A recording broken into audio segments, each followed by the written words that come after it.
आप सबका फिर से स्वागत है दोस्तों आपके अपने इस चैनल में। दोस्तों हम में से लगभग सभी भारतीयों का पसंदीदा चॉइस होता है फिक्स्ड डिपॉजिट।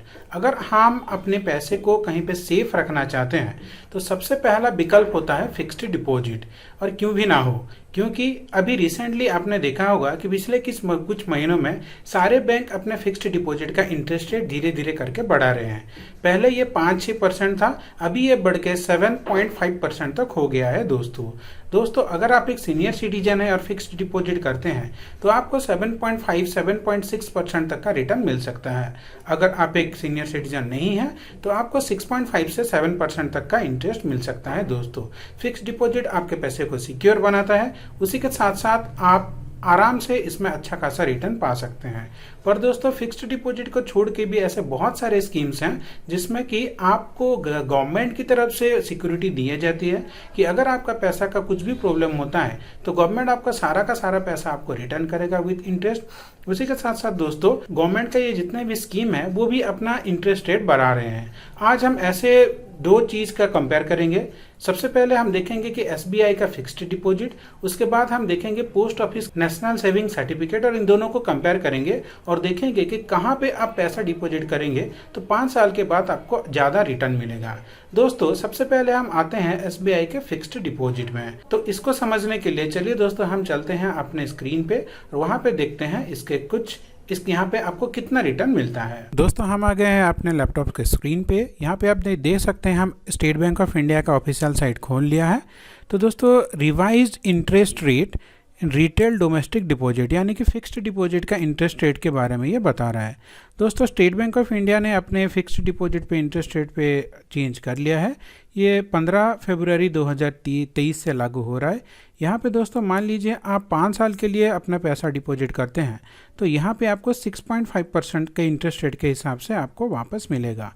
और अगर आप एक सीनियर सिटीजन हैं तो आपको 7.5% के इंटरेस्ट रेट के हिसाब से आपको आपका पैसा मिल जाएगा। यहाँ पे आप देख सकते हैं दोस्तों ये जनरल पब्लिक के लिए है और ये वाला सीनियर सिटीजन के लिए है। उस तरह से अगर हम पोस्ट ऑफिस का सेविंग सर्टिफिकेट सेविंग स्कीम के बारे में देखें तो यहाँ पे आप देख सकते हैं दोस्तों हमने पोस्ट ऑफिस का ऑफिशियल साइट खोल लिया है, पोस्ट ऑफिस सेविंग स्कीम। यहाँ पे एक स्कीम है दोस्तों नेशनल सेविंग सर्टिफिकेट जिसको एनएससी भी बोलते हैं। इसका 8th इशू अभी रिसेंटली रिलीज हो गया है जो कि दोस्तों 1 अप्रैल 2023 से लागू होता है। इसके हिसाब से दोस्तों आपको मिलेगा 7.7% का इंटरेस्ट रेट का रिटर्न एनुअली। तो दोस्तों बैंक में अगर आप एक जनरल पब्लिक हैं तो आपको मिल रहा है 6.5% का रिटर्न और पोस्ट ऑफिस में मिल रहा है 7.7% का रिटर्न। इसी के साथ साथ दोस्तों पोस्ट ऑफिस का जो एनएससी स्कीम है ये आपको देता है tax benefit under eighty C income tax act के तहत।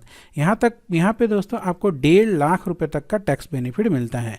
यानी कि सालाना आपका जो इंटरेस्ट मिल रहा है आपको वो अगर 1.5 लाख रुपए से कम है तो आपको उसमें से कोई भी टैक्स देना नहीं पड़ेगा।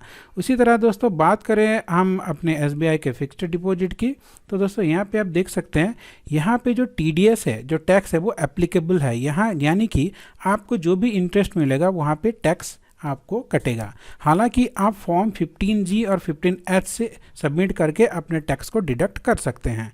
अब चलिए दोस्तों हम एक बार कंपेयर करते हैं कि अगर आप 5 लाख रुपए फिक्स्ड डिपॉजिट करते हैं एसबीआई में और पोस्ट ऑफिस में तो कौन सा ज़्यादा आपके लिए बेनिफिट रहेगा।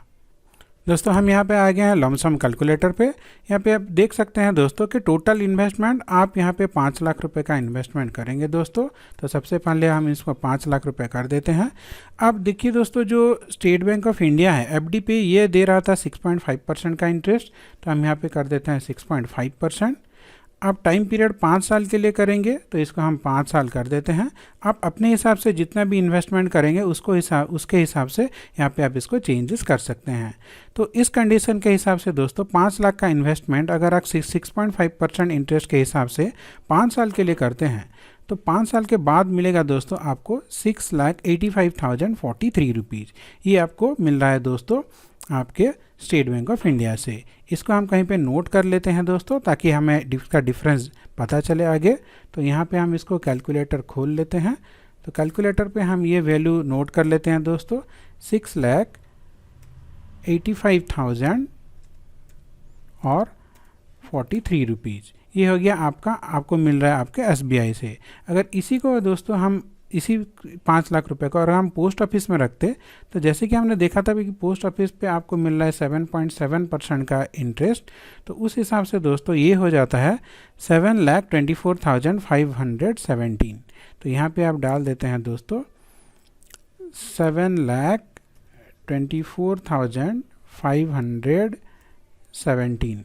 तो दोस्तों यहाँ पे आप देख सकते हैं कि पोस्ट ऑफिस में लगभग 40,000 रुपये 39,500 रुपये के आसपास आपको ज़्यादा मिल रहा है स्टेट बैंक के मुकाबले। और दोस्तों स्टेट बैंक में अगर आप 15G या फिर 15H से टैक्स डिडक्शन नहीं करते हैं तो वहाँ पे यहाँ पे इस अमाउंट पे आपको दोस्तों आपका TDS भी कटेगा लगभग 10%। तो देखिए कितना TDS कटेगा वो भी हम एक बार कैलकुलेट कर देते हैं दोस्तों। 6.5 इसमें डाल देते हैं।